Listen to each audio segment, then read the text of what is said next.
Henrietta Stewart, a director of superlative travel, told us in a fax that Richard Lewis, remember also known as Mr. Chalson and Mr. Stevens, will no longer be dealing with customer complaints.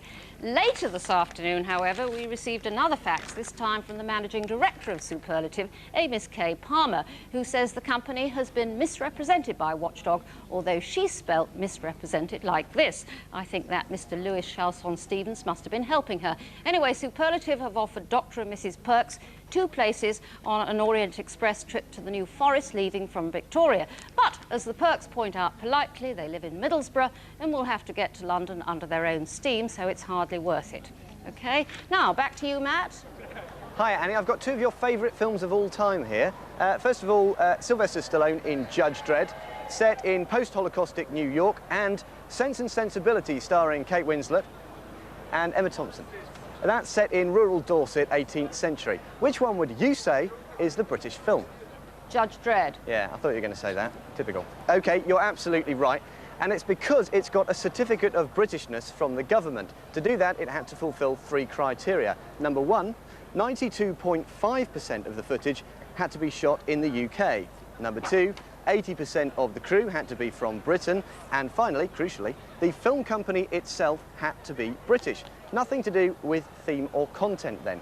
Jonathan King, why should I care that my film is British? Because I think the name of British film ought to encourage young British actors, young British filmmakers, young British writers, all the creative people behind the film and the technicians behind the film. At the moment they don't really, and the other thing I think it should do is make British financiers invest in movies. At the present moment most British films are actually paid for by American money. OK, what's in it for the filmmakers? A lot of tax breaks, a lot of incentives for them to put the money in, and they can cut a lot of it off of their expenses. OK, thanks very much, Jonathan. No matter whether your film has a certificate of Britishness or not, it could still be a turkey. But we've devised a little way for you to work out in advance whether it's going to be not all you'd hoped it to be. There are 3 indicators. Number 1, tell-it-all trailers. Thank you, Marilyn. Less of that.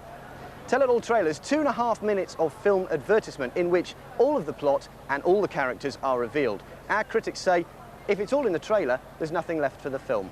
Number 2, poster quotes. Our critics that we asked said, don't just look at the poster quote, look at who said it. For instance, this one, "Don't Go Breaking My Heart." The quote, "Simply wonderful, a British sleepless in Seattle." And that quote was from Gloria Hannaford. Enough said.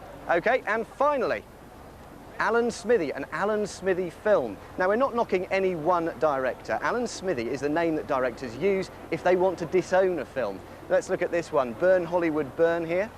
It's got Eric Idle in it, and it's got 9 Raspberry nominations. The Raspberries are the alternative Oscars when a film's not quite that good. I think that's a good idea, alternative award ceremonies. We've come up with an award for the film with the longest and most gruelling interrogation scene, and we're calling it the Annie. Annie. He's got no future in the movies. Adrian, let's catch up on the email very quickly. Yeah, we've got a further update from Superlative Travel. They say we handle over 6,000 clients every year, and our standard of correspondence and customer care is naturally better than that exemplified by the letters in question. Not to mention their spelling. No, that's spelt correctly, you'll be glad to know. Okay. Lots of emails about the planes used for Cuban holidays, basically backing up the line that we've taken in the story there. And on the Star Wars delay, Rory Shuttleworth, so incensed by the delay, he and his friends are flying to New York to see it when it opens there in May. And he asks, are they sad or are they not? I think he already knows the answer, doesn't he, Annie? I'd rather do that. Thanks, Adrian, and that's it for this evening. Thank you for watching. We're going to go back to Leicester Square to leave you with the Showgirls led by Danny and that Ethel Merman Cassie. Good night.